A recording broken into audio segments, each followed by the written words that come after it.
from my right. Just say your name and hi. Hey. I'll introduce myself again. I'm Eddie G, Crazy Kenna artist manager. My name is Granville, and I am part of the reason we're here. So, Jamboni, my name is Monesi. We're also part of today's agenda. My name is Ivan Hissa, member of Tales of the Crazy Kenna. My name is Bushra Sakshi, part of Tales of the Crazy Kenna. So I've been in the game for quite some time, and there are a lot of things that I've noted, and that's the main reason why we are here. And before I start talking, I want all the representatives to ensure that the message that we're going to talk here should at least reach each and everyone and each Kenyan, make sure imewafikia. So first of all, I want just to backdate. I know starting entertainment, I remember starting entertainment in the year 2017. That's when I started recording videos. I was just doing small skills hapa na pale. Ilikuwa fun. I started meeting my colleagues, but there's some stories I've never said on social media, and I wish for you to hear them. So when I started doing acting, I had several challenges. Like unajua ukianzanga, even you can attest to what I'm saying, that there are a lot of challenges. I was actually a teacher. Before nikuwe comedian entertainer, nilikuwa mwalimu. I was teaching a primary school. Nilikuwa nimepata kazi hapo. But deep down I had a talent that I believe that I should at least explore this talent. So on the process of teaching, I met some fellow friends here and there. Nikawaambia, "Mzee, mimi nataka kuwa na act." Kaniambia, "Bro, hapa si utaactaje? Mwalimu ukiact sasa wanafunzi watafanya nini?" So that's when I saw that I'm not going to sleep on this talent. I started hired my phone. I started shooting with my small phone. But hata before nipate simu, ilikuwa balaa. Nilikuwa nateseka hapa na pale. Unaenda kushoot like in back home, inabidi unaomba simu hapo, msee akimalizia namwambia, mzee, usaidie simu yako ndio kitu fulani alafu utanitumia via bluetooth. That's how I used to survive. Nikachapa tu skits hapa na pale until now I joined campus. From becoming a teacher, nilikuwa na hepa tu classes kidogo, si mnajua. Na hepa classes kidogo, naenda kushoot na rudi until I joined campus. Joining campus, now hapa, that's where my story begins. Kuna nikiwa kampo, niliingianga JKUAT first year. So nikapata na beshte yangu pale hivyo kidogo nikamwambia tuendelee kushoot. So we used to live in a small room. Ilikuwa nyumba nyingine kidogo. So najua comrade lazima survive. So ile survival process ni either ilikuwa tunachagua inaitwaje. Sasa leo to shoot, ama kama itakuwa ngumu tukikosa cast. Unajua hii mambo ya kukosa cast saa zingine hauna equipment, inakuja na kuwa so challenging. So kukosa hapo cast, inabidi tunachagua. Kuna hizo stories za sapa. Si tulikuwa tunakaanga hivi wase kama wawili, tunasema leo tuko na 50 bob, tunataka tukule sapa.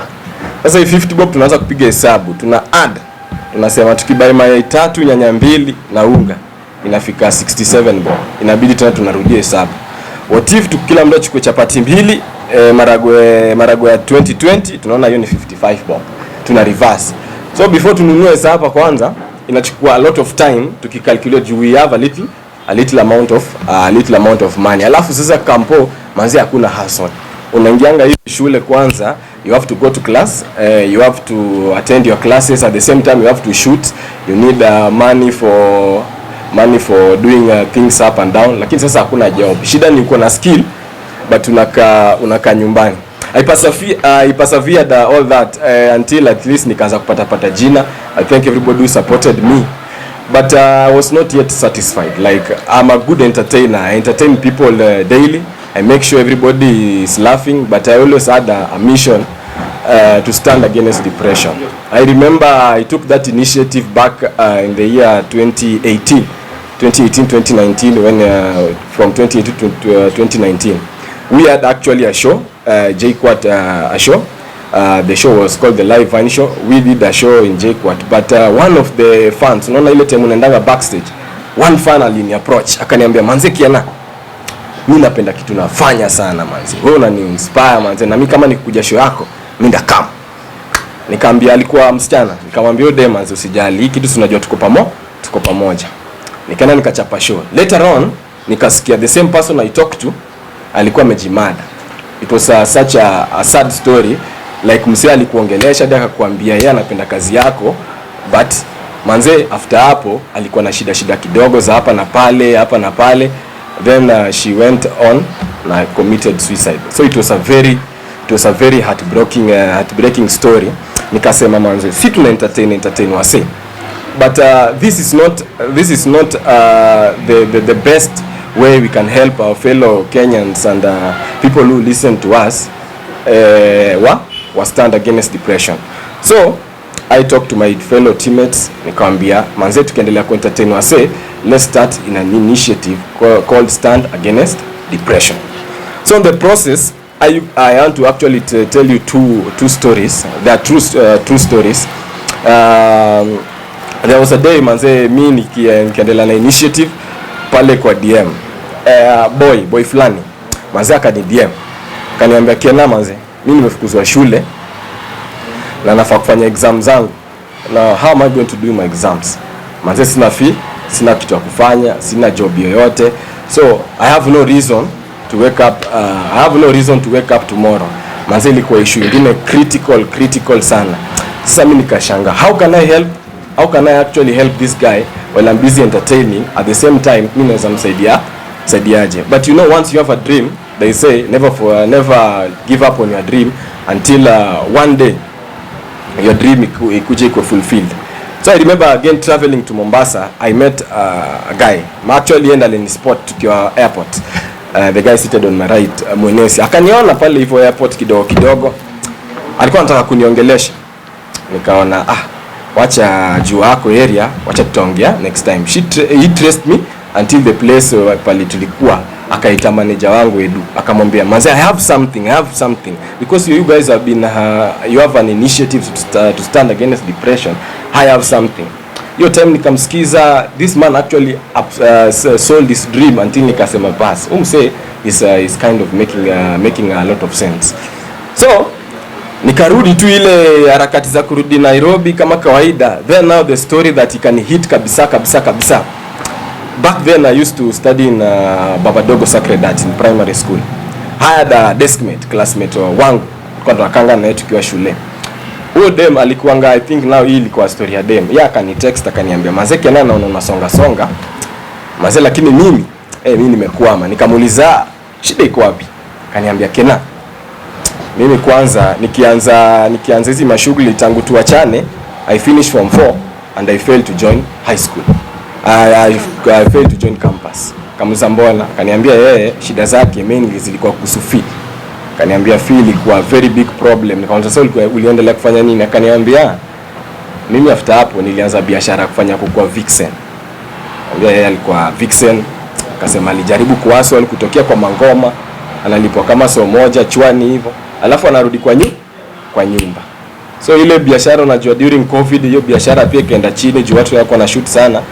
Akaniambia sasa nikosa kazi kabisa. The lady actually started selling drugs.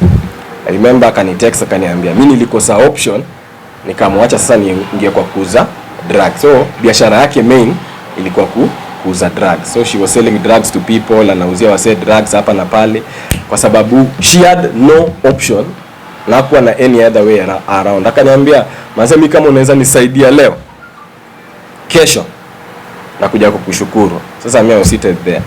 I remember looking for like an opportunity for her. Like unajua ile time wenye let's say one of you me hustle na mse, alafu moja wenye amebarikia. Tunasemanga I always believe that when God gives you a plate, invite other people to come and eat with you. So ni ile nikasema mimi yes nimefungukiwa, lakini yeye hajafungukiwa, but I've looked for a lot of opportunities. Nikamuuliza wewe unajua kufanya nini? Akaniambia mimi as long as unipe kazi yoyote naweza fanya. Kamuza what are your skills? Kaniambia I can do making up, naweza fanya kazi za nywele, naweza fanya kitu yote. Nikamuuliza mbona hujatafuta kazi?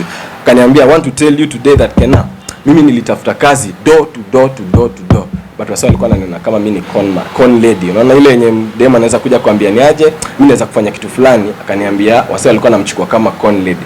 And now what shida iko wapi? Like where's the big problem coming from?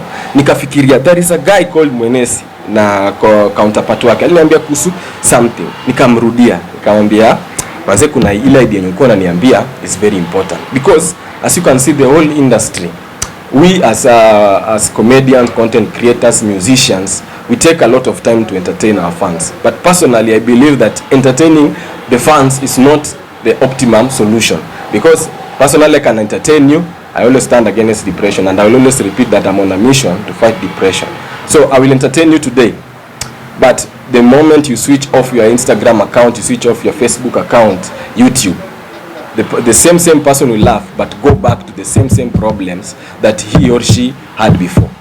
So it's something that has always been disturbing me. Kasema manze hakuna vile mimi naweza grow, but the same people who made me grow. I remember talking to my fellow counterparts, hata wase wenye wamekama hapa ni wase wenye tumework nao. Nikiangalia pale nyuma na Nadi chief alikuja, tumefanya nao kazi yani from grassroots until wamefika hii point yenye wako.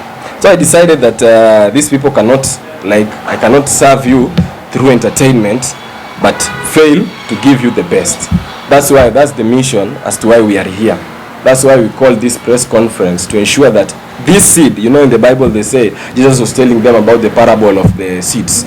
Wenye Mungu alipanda seeds, akaeka zingine kwa mawe, zikakataa kumea, akaeka zingine kwa mchanga, zikamea. So I want to tell each one and every one of you that mko hapa. I know you are all a TV station, digital TV station, but the message naenda kwa mmesikia kutoka hapa na mnaenda kupata from hapa. You have the chance and the opportunity to go and plant these seeds in each one and everyone's hearts. Inaweza kuwa ni sahi wewe kama unaisikia tu sahi, just go and plant until, because I brought all of you here because I want you to be part of a bigger agenda than what we do. So that's why we came up with the Mwenesi, Edu and brethren here. Granville. Akasema wacha tukae chini. So he developed something and we are not here to make money or to do any kind of profits. Ingekuwa tunataka kutengeneza pesa, tungeita press conference, tungefanya kama a normal advertisement na tusonge mbele. He developed an app. That's why we are here. He developed an app and he told me, I asked him, how is this app going to help people?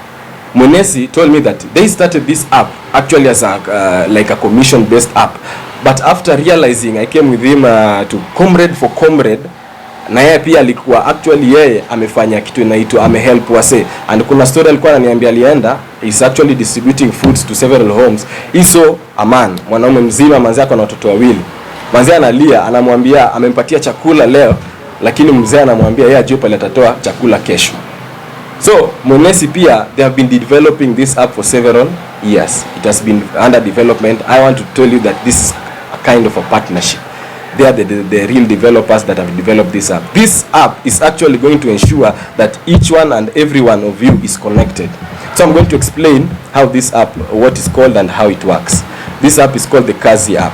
The Kazi app is not here like to benefit anyone financially. Na mimi nataka kuambia leo, mkiniona nimesimamia any initiative, I'm not here to benefit financially but to help each one and every one of you. It's like a kind of app where we have the user and we have the client. We have two apps. The Kazi app has the worker app and the client app. Kama msako na kazi, I want to give for example a comrade, because most of my initiative is always support comrade for comrade. We have a comrade mwenye ameiva kufanya hata nywele, is a photographer. Anaweza fanya kitu kama news, anaweza fanya kitu kama hiyo. That guy is going to register in this application. Nataambia wase ataenda pale a provide ID yake, a provide inaitwa aje credential na 2 referees. Then these people from Kazi are going to verify this person. Once this person amesha create profile yake, kuna app ya inaitwa aje clients. Ina work kama design ya Bolt. So tuseme I am in Juja. I need a service provider.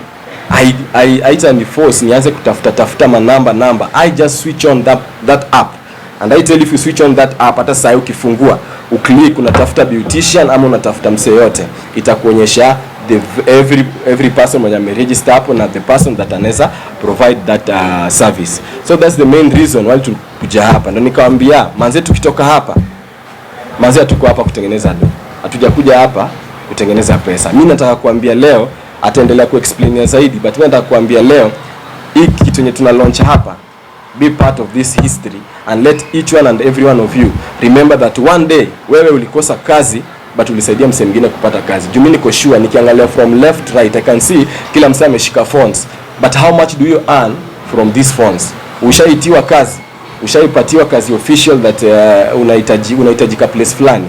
So that's why I'm telling you, ku sign up ni free. This app is not there to make money. Na sign up for free. Ukisha set wewe location yako, your profile, you are just unaongeza profile zako, kuna place pia unaweza update stories. Unasema kama mimi naitwa tuseme Eve, me I do a blog site, kitu kama hiyo, me I do this and this. Any day yenye msee atakuwa anahitaji this service, msee ata click that app. Akisha click, ata request, ata schedule, ni wasema mtaongea, then you guys are going to meet by yourselves. You're going to meet by yourselves and do business. That's why I'm telling you that if you cannot help each one and every one of us, at least let's bring these people who have jobs.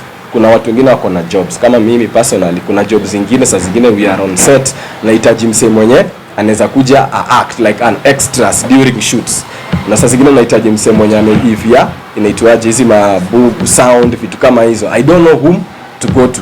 So if I can use this app actually to connect the people who are in need and those who are offering the services, this is what we are going to improve, na ita make sure each one and everybody atakuwa comrade yote na vijana wote watapata kazi.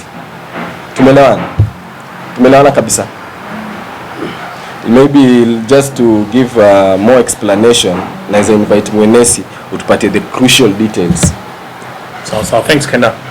So most of the work that I've been doing has been around helping people become more capable as self-employed workers. I believe strongly that the days you are employed, yani you umeandikwa somewhere from 9 to 5, those days, although yes, they're there, but each and every one of us has a skill, each and every one of us has a talent. Even if it's kuchunga M-pesa shop, whatever it is that we're good at, everybody has a gift. And that gift needs to be able to be used. And I've been teaching personal branding for a long time. As someone who has experienced depression myself, when I met Kenna and he's become a good friend of mine, I saw that our visions were aligned, especially on the Comrades for Comrades.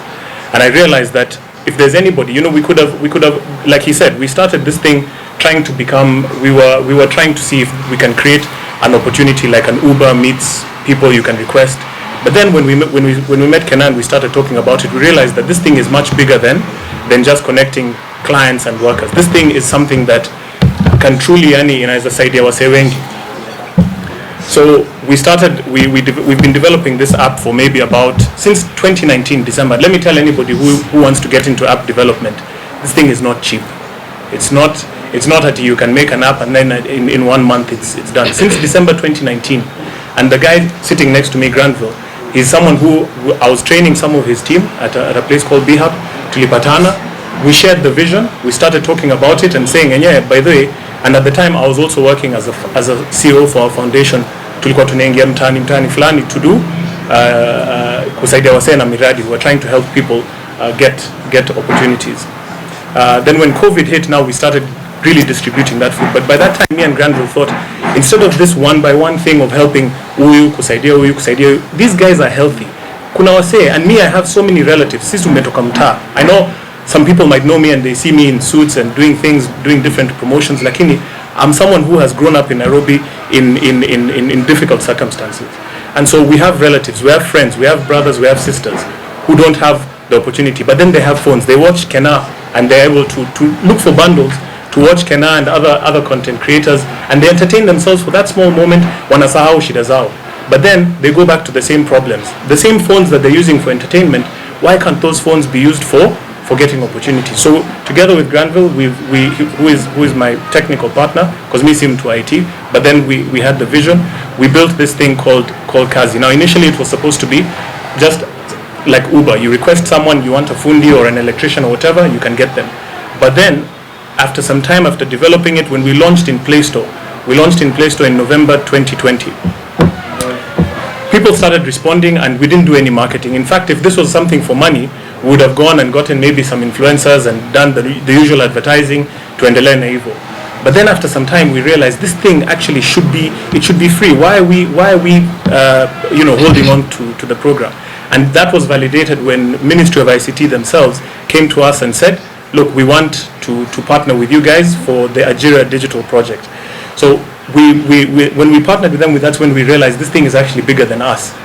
So together with Kennar'S, we've been thinking, how can we now expand this to as many people as possible? And like he said, it's 2 apps. At the moment, it's only available on Android. It's 2 apps. So if you're someone who is looking for a service, you go to the blue one. It's called Kazi Client. The blue app on. Let me show the class. Yeah, we can even do a demonstration. The blue one is called Kazi Client, huh? Show them the icon first. Yeah, we'll show the icon and everything. So this is how it looks. Okay? This is how it looks. If you need a service, the people who are there are registered. Since we launched, 22,000 Kenyans have downloaded this app. Bila sisi kufanya marketing or anything like that, right? Because watu wako na njaa, people are suffering, especially COVID. I have close brothers, cousins, friends who have lost jobs, especially as men, and I see many men here. We know how hectic it is when you can't provide for your family. Ile shida tuko nayo ni mob sana. So for us, we've found a way to get as many people on this platform. This is the client app. If I need a service, I simply go into the say and I say, what do I need? Do I need phone repair? If I say I need grocery shopping, for example. So I'm going to demonstrate it because I've got someone here who has it. Want to show the camera? So this is it. If I need someone who has the skills, these are real people, by the way. Tumewa vet. Anybody who registered, because the main thing that we realized in many of the applications that have tried to do this before and failed is trust. Most people don't trust who they're bringing, because unaweza ita mtu kwa nyumba yako akuja kuibie or do something else which is not favorable. So the main thing that we really invested in, and this is why I'm telling you, this thing, yani, if it was something else, we would have given up a long time ago. But because we have relatives who kila saa wanatuita, we have people, yani, we meet them in churches, in mosques, fundraisings, watu wako na shida. So we said, okay, fine, if you have a skill, how is it that you can use your skill to register yourself? And we have a call center. We've invested heavily in making sure that there's a call center that vets these guys. So like Kennar'S said, you have when you register, you have your ID, your phone number, and then 2 referees. So that we can double check, yani ni wewe kweli, you're the person who you say you are. After we call you, that's when now you can be found on the app. So that in case of anything, everything can be done on here, and kama ni mamafua or any other job, you can be found on here. So how it works is, if I'm looking for grocery shopping or delivery, I can put in my location. I put in Juja.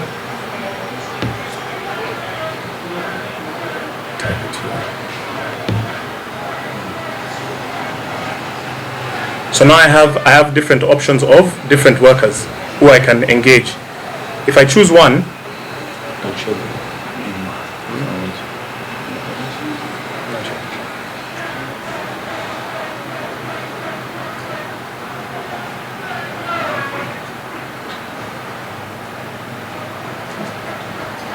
Engage on stories.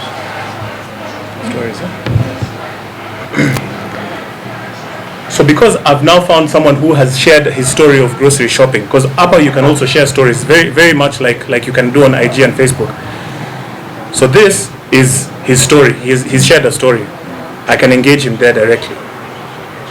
So hapo nikimuengage na inaweza kumuuliza, okay, so can you get for me ABCD? I go to Engage Pro. This is Granville's profile. So everybody has a profile. You can engage. I can share. If I like his work and he's done work for me before, I can share it. Now I schedule with him. In the scheduling, I can book the time. I can book the day. I can say, today I want you to do it. I want you to do it at 3:54 p.m. And then I schedule. I send the request. Now that I've sent the request to Granville, not only has it gone to him, anybody else who has that skill of grocery shopping, pia imewa in there, so that in case yeye achelewe, if he wastes time, other people will also get the notification. And our hope is that many of us will be able to share the jobs that we have, so that other people can also see that, they can also receive those notifications.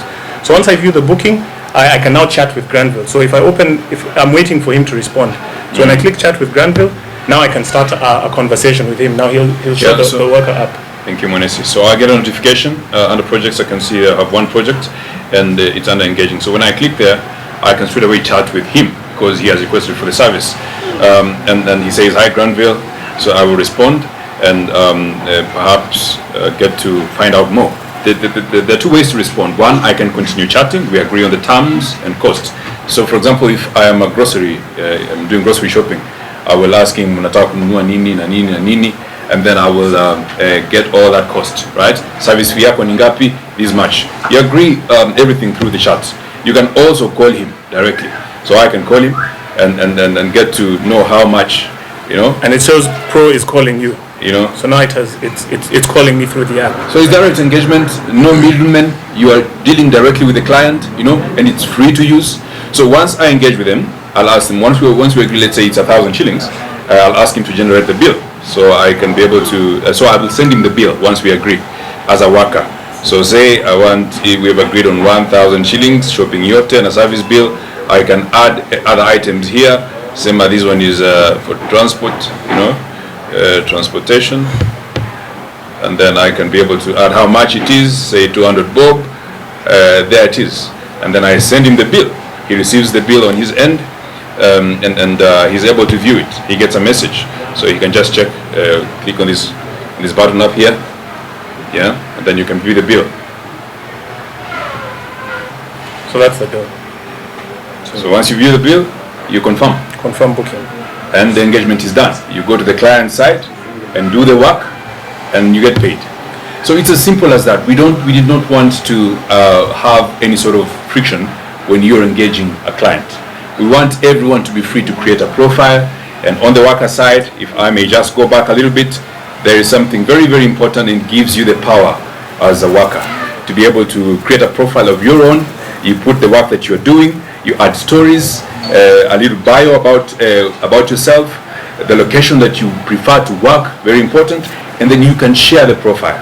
So when I click on share, I can share on WhatsApp, I can promote it on Facebook, so people can hire me directly. When they receive the link, they're able to hire you directly. So that is a very important tool that we built within the platform. You're able to see your reviews, your rating. Luckily, I have 5.0, so nimefanya kazi ya grocery shopping.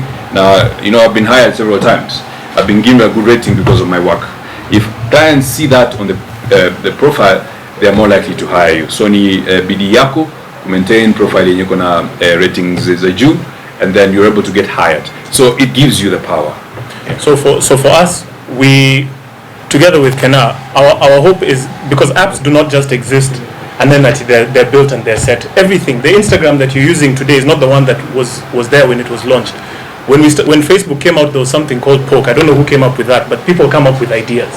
So these are things that we'll continuously develop. But here we're sitting with Kennar'S because the primary mission that we have is to help people at least organize themselves and lift themselves a little bit out of poverty and give themselves a chance, because we use our phones for so many things. Why can't we use our phones kujiajiri? Why can't we use our phones to benefit ourselves? And the last thing that I will say about this is the reason why we believe so strongly in this is because most of the time kibarua is happening.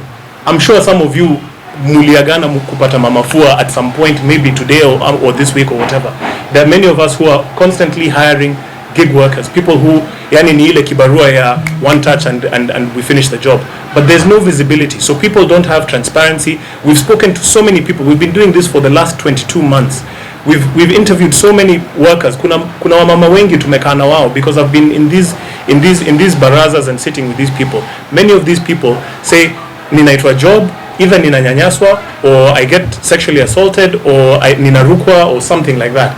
So with this, there's protection for the worker, and also on the side of the client, there's also protection because we have all the details of the worker. So in case of anything, God forbid, at least we can follow up. So our hope is that people test the app. Nothing is perfect. We're Kenyans.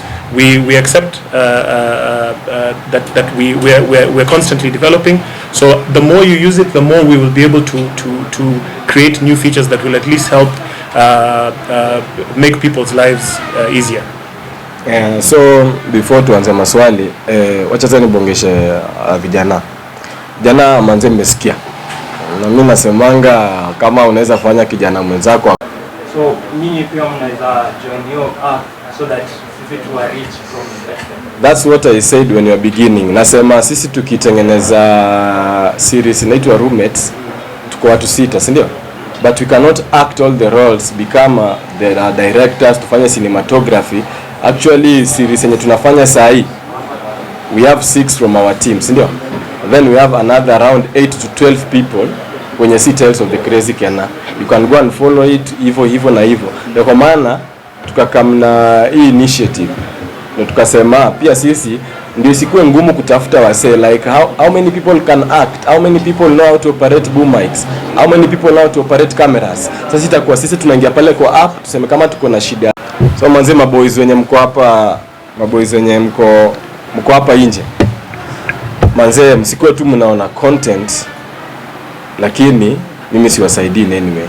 Mimi nimewaletea solutions, na hii solution nawapea kama kila kijana personally ataka chini tu angalie ni nini anaweza fanya, na kae tu chini analyze the skill that you have, ikuwe ndogo aje, ikuwe kuripea kitu, ikuwe kuosha. Kuna time tukiwa hapa instant tulitafuta ride hadi tukachoka. Hiyo ilikuwa na opportunity li open up. Tunasemanga kazi mingi watu upata through referrals, unaona? Ni opportunity li come through, but tulisaka tukasaka na tukakosa like msee, unaona? Kwa sababu kuna ile solution bado haiko imekam through. So manze kama kuna boys, mimi nasemanga let's always remember to stand against depression. Mimi najua generation na come ni yetu. Mimi najua future yenye iko ahead of us ni sisi. Na hakuna future. Nasemanga kama tunaweza anza kucorrect future sahi, kama sisi kama vijana tunaweza anza kucorrect, haitakuwa in future ikifika tutakuwa tunatembea wote, kila msee ako successful, kila msee ana move, kila msee ako na different level, na si wote tunakula, hatutakuwa na shida mingi that tunasema tufanyiwe hii ama tusaidiwe hapa tusaidiwe pale. So kama kuna boys yote mwenye ananisikia, nasema chukua hiyo opportunity with a lot of seriousness. Nasema tusiendelee kukua na lot of depression cases, msee labda amekosa job. Sana manze pesa inasumbua sana Nairobi. So kama uko na opportunity, uko na skill, wanasema Mungu anasema atakupatia jembe ama atakupatia mkono wa right, then wataona kitu utafanyia. Sasa kama si tumeoffer jembe hapa, tumepatia ndio hii jembe, wewe tengeneza shamba yako. Kama ni akwota neka, wewe limo shamba yako, you will have a lot of returns. And it has always been my dream that each and every day as I entertain people, mimi nataka kuentertain watu wenye wako mentally well, wase wenye hawana mashida mingi sana. Najua nikimaliza entertainment, najua hata mimi pia nikifunga kazi yangu, najua wewe pia ukimaliza kuniona utamaliza, utazima simu, utakaa chini, pesa yenye ulikuwa nao kule pia na furaha tena, kesho urudi job, jioni ni kuentertain, uko sawa. Let us be, because ni wase nasemanga wase wote ni view ndio wase wameni support nifike hapa. Wanasemanga kama Mungu alinipea opportunity ya mimi kufika hapa, haimaanishi wewe huwezi fika point yenye niko, na haimaanishi that I'm so special than you. Wanasemanga opportunity yote, nawaambia kila siku Crazy Kenna na timu yake mzima iko hapa. Si tukipata any opportunity tutakuwa tunafunguliana. I remember hata nikiinvest kwa restaurant, niliambianga ilikuwa initiative ya nimekuwa nikitembea na maboys kila saa, mimi na act narudi naambia wananiuza industry iko aje. Wazee Kenna sasa leo saa hapa inabidi tunamiliana sapa, tuna survive, tunakula. Kila weekend utapatana na chill na maboys wangu. Basi sasa kuna ile time yenyewe mbona mimi niende nifanye kazi alafu mimi nirudi au wasio baki kwa nyumba na hakuna kitu amefanya. Nikasema wacha ni create opportunity ndio hao pia waingie. If you can see that hii place yenye imekuja nyi wase wote, kila msemo mwenye ako hapa at one point alikuwa qualified lakini hakuwa na opportunity. Nikamwambia manze come job. Kuna place nafungua, we come job. Tena nasemanga ukitaka kusonga mbele usitengeneze pesa kwa mfuko peke yake. I always invest in putting money in people's pockets. Sasa hii ndio opportunity yetu imefika saa hii. Na mimi na insist manze, juu najua kuna struggles mingi sana. That's why I'm insisting on this issue, telling you that ni time yetu sasa tuanze kujengana. Mimi tuso, wacha nipatie Yvonne hiyo tuso, akihitaji service fulani apatie Bushra 50, hiyo 50 Bushra invest kwa kitu fulani, ule mwingine apea. Inaitwanga money circulation in the economy. Pesa ikitoka kwa mfuko wangu ingie kwa yako sister. Hivyo ndio tutakuwa tunasaidiana. Na kuona manzao na record manzao ni miangu. Lloyd's TV maintain tu hapo. Tulianza tukiwa wadogo, ila sasa tuna believe tunasonga. Just to wrap it up, maybe kama kuna msako na swali, ni opportunity ya kuuliza maswali. We take several questions. Yes. Hi, Rick from SPM. Tunajua kwamba social media sana ina ukora fulani hivi ambapo mtu anaweza fake profile. And you've already said kuna vile ambavyo unaweza decide bet kama this person is real ama wrong. Nataka tu niambie, in case situation ifike kwamba this person alikuwa fake, how are you prepared? How prepared vipi to handle that situation? And another question is mmesema kwamba you guys are not it's market, ni market, and you guys mnafanya free, mmesist kwamba mnafanya free, mnasaidia. I also want to know what are you benefiting? Maana kwa hizo ndio pale kwa market kwa sababu yao na pale free, lazima kuwe na kile ambacho mna provide you guys are getting. Those are excellent questions, asante. So to answer the first question, when it comes to security and trust, we know that that's a very big thing. As far as the kibarua or the gig economy is concerned, all of us have done or have received gig work. Tumehaya wase based on what? Referral.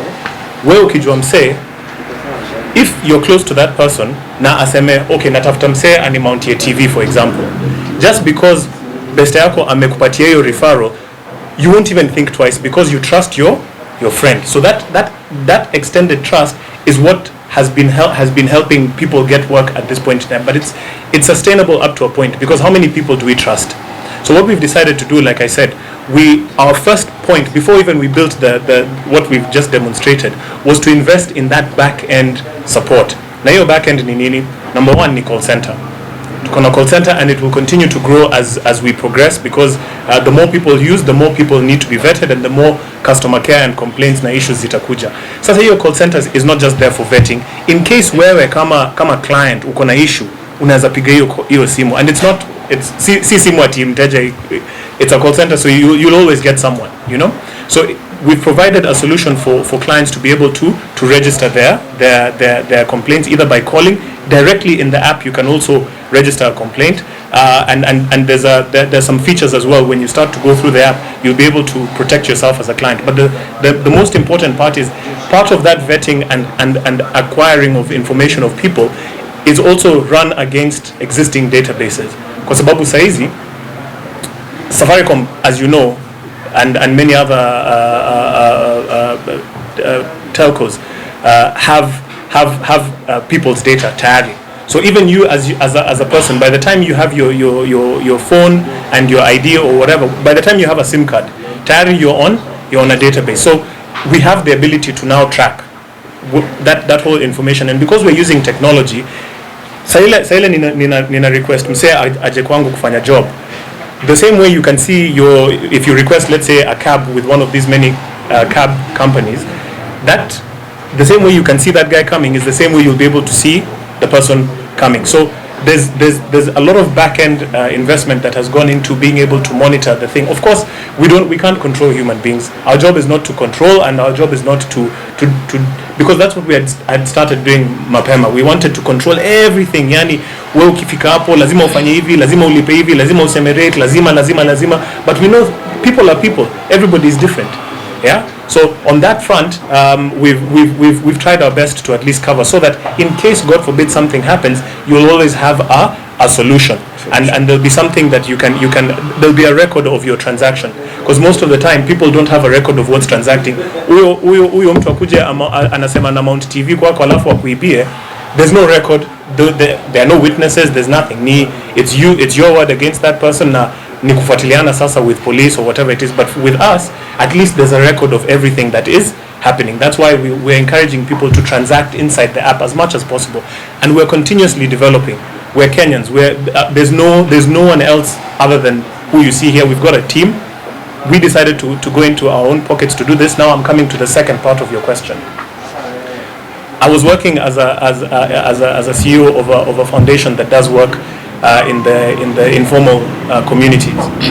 Now, we worked as an NGO at the time, and as you know, with NGO work, it survives on grants and proposals and that kind of business. So when we started this thing, we set out to be sustainable and have a commercial agenda. The commercial agenda is to try and make money from commissions the same way these other cab companies do it. Lakini, we realized, let's go back to why we started this thing anyway.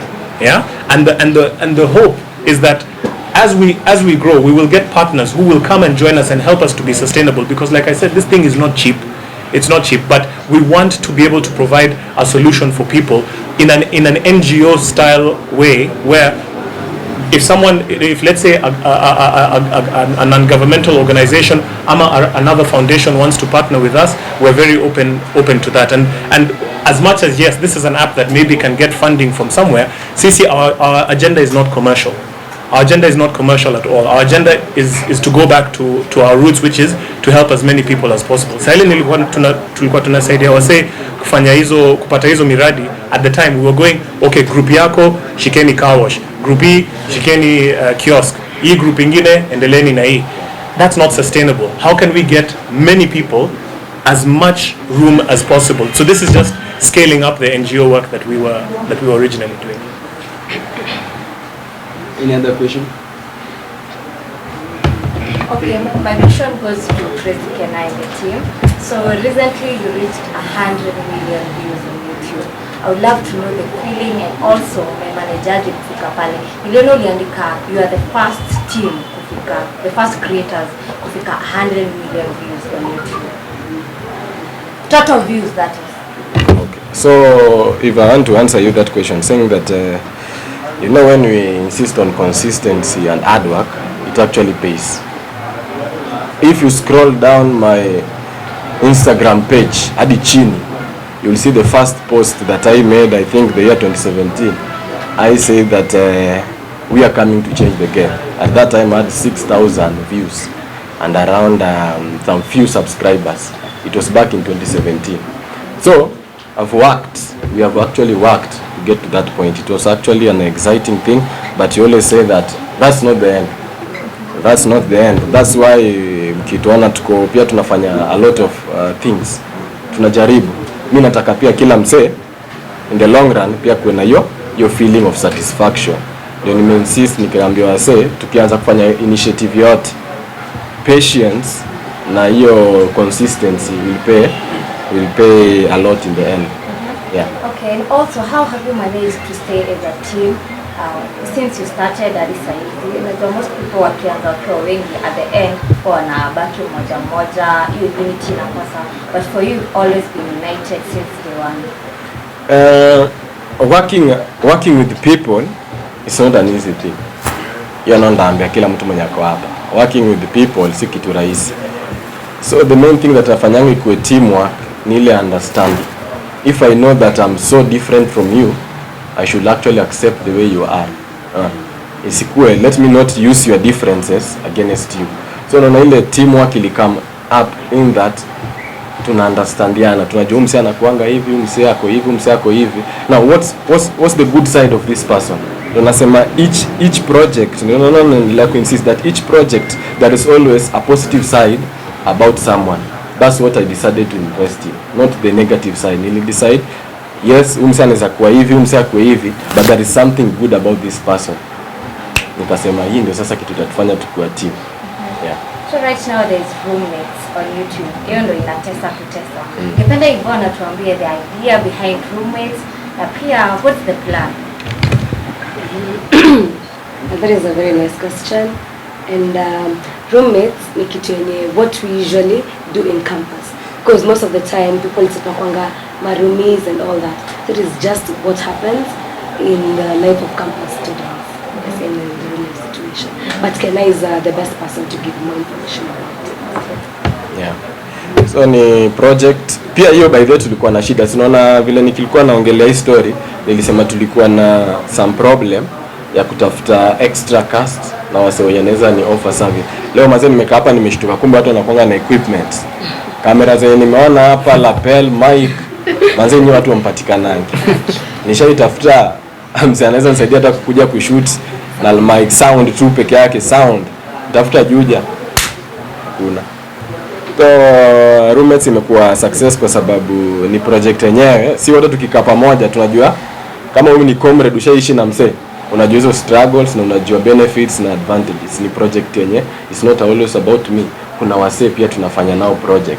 Actually nasema my goal is to empower different people. If you go and watch that series, you'll understand that apart from me acting, kuna somebody kuna msee tulimuemploy akuje kama kufanya cinematography, kuna msee tuliemploy akuja anafanya mambo na editing. So it's basically a bigger team. Lazima naambia hata kitu tunawaletea hapa itasaidia ku expand wings ya kupata such services bila ku struggle sana. Next. Any other question? So, hi Kennar'S. Yeah, hi. So, Mpesa from Mutembei TV. Why the name Content Cartel? I want to ask you a question. Why do you call a table a table? Because it's your table.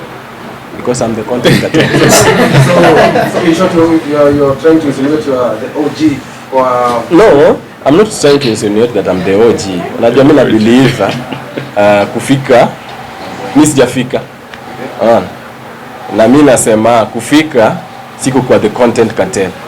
Kufika ni kuangalia ni watu wangapi when I was doing content, ni watu wangapi nili impact.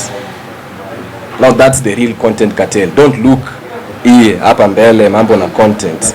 Ni impact ngapi nime create. And I will give you an assignment. Just go and follow my story line. Look back, way back. You'll get a lot of impacts that I'm doing or have done. Na hii nyingine tena. Yeah. And another question. Recently Recommend amekuwa kitu that Kenyan artists na pia hata comedy. Na postaliaka akasema pia comedian mmelala sana. So what can you respond to that? Actually, we are not here to talk about Eric Omondi. I always say that we are all running different paths. Yeye alichagua yake, mimi chaguo yangu, kila msako na path yake. Me, the main thing that brought me here was to talk about my path. Jani yenye tunataka tuchukue usi wote. Nasema impact, nasema na ndarudia tena ni it's not always about comedy and content. It's about once your comedy and content is out, ni nini uta benefit more from that. Si wewe una content zangu, sijai kukupatia pesa, si ndio? Sasa si ndio inakupatia kitu tutakuwa nakupatia pesa baada ya kuona content. Okay. Yes. Yes. By the way, bigger hapo ningependa kujua tu for this project, kazi app. Who are you? What are you? Are you an influencer or a co-founder ama a partner? I'm not an influencer for kazi hapa. Mimi nimefanyia brands mingi sana. Na naambianga mambo na influencer ni kazi nafanya, but when it comes to kazi hapa, I'm not actually an influencer. You see the people seated here, sini watu nye tuko na the same vision. Ni kama wewe vile ulianza ukasema you are a reporter, but can you report news without somebody who can shoot you? Can you do something without somebody mwenye anaweza kusaidia kushikilia mic? Unaweza kuwa. Sasa mimi, my personal goal is comrades for comrades na to stand against depression. His goal is also in line with what I do. Nasema when two heads come together, we can actually make an impact. So namaanisha watu wote tumekaa hapa, we have the same vision. Nasema sasa ni kama ni blessing. Unajua the right people come at the right time. Ndio nakwambia how we met actually. Ushaipita hivi mtu akakuangalia, akakuita. Akasema hebu kuja kidogo. Yaani ilikuwa inamsumbua kila siku na bado unaona ile yenye unaambiwa kitu na bado uioni na uzito, then the same thing like ina happen, unapata kesi fulani hadi useme manze kuna kitu liniambia. So inamaanisha si wote tumekaa hapa tuko na the same vision, na vision yetu ni to ensure wase kwanza wamekuwa connected, wase wamesaidiana, wase wamekuwa employed, wamejiemploy, self employment kutumia nini? Simu. Wase wakiwa unasikia wase wakiwa employed, manze tutakuwa na kesi mingi za depression hata rate inaweza reduce kwa sababu tunajuanga pesa ni tamu manze. Na hata wewe vile umepiga luku. Sasa hii bana ungekuwa na pesa ungekuwa bala. Yes. Just once on that, he's a partner. The fully partner. One more question. Tungetaka kujua your projections. Maybe the number of people you want to register within a particular span of time.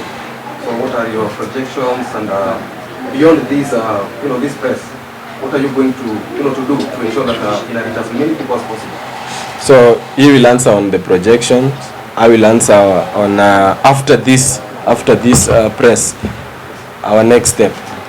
Next step yetu itakuwa kuensure that hii message tumepeana hapa imefikia as many people as possible. That's why tuliwaita. Ndio nasema hata hizi digital stations, let's also at least at one time that's my opening statement. At one time nilisema yes, wali plant seeds, nyinyi ndio mnachukua hizi seeds na news yenye itaandikwa from hapa mtatusaidia kufikishia watu wengi as much as possible. So our next step itakuwa from hapa, we are going to ensure tutakuwa na videos za kudemonstrate vile kitu natumika, tunaenda kumove from place to place tukipeleka the same message that vijana tuanze kujiemploy kutumia simu zetu. Maybe you can answer the projections. Kabisa. Thanks for that. So yeah, for us, when we started, we had of course some commercial ideas and some projections, but now since we changed the model completely, bro, ikienda vile itaenda, we are comfortable. Our main concern is sisi right now mtaani where I grew up, kuna boys wako veve wamekaa tu, they're just chilling. If we can at least remove a few of those guys from just sitting to being people wa maana who have dignity, we have no like, okay, we must get to this milestone by this time, we must hit this number of users by this time. That is not our concern. But God willing, and just to give you an idea, this year, besides signing with the Ajira project and having an MOU with Ajira on Ministry of ICT, we also were recognized. Kimchezo too, one of our developers, because they're part of a global development community. My developers wanajuana yani software vile wasewa media wanajuana. So one of our developers register like a joke yani, oh, I've seen something, let me register for this thing, I see if anything will come from it. Kumbe that thing that he registered for was an Africa-wide award for the best mobile application. Sisi hata hatukuwa na habari. But pole we're being sent for emails, oh, you need to come and register, login, sijui nini. We were shortlisted out of 300 applications to become the first winners. We won an award in September for the you can look it up. MTN Business Application of Mobile Application of the Year for Africa. Nigeria, wapi 17 countries submitted their applications. Us guys, we didn't even know that this thing was there because everybody who has seen it, we've participated in IT forums, Google for Africa, we've participated in so many IT forums. Everybody who is speaking to us saying, this thing that you're doing is impossible because so many people have tried. Wase wangi wamejaribu, but because it's taken so long, most the guys who have tried before ni ile ya, oh, first you need to send me your rate card. Sasa unaambia mama vua story ya rate card hajui. And us as Kenyans, we also have a peculiar nature where it's like, we kuja tutaongea baadaye. How do you put that in an app? You know, so all of those unique things that make us who we are as Kenyans, it's only Kenyans who, sisi ni watu hapa, sisi ni watu wa mtaa, sisi tunaelewa. It's only us who can develop and build that thing. So our first priority is to help as many of our brothers and sisters wajiinue, wakuwe na ile, yani I'm here, yani I don't have to steal, I don't have to prostitute myself, I don't have to whatever. Wajiinue, alafu we see if this thing truly, if we've been recognized in Africa, why not? Why not make this a solution? Because every single society saizi is struggling with this problem of idleness, unemployment, and lack of opportunity. So us guys, we just want to play a small part in the African discussion. Question.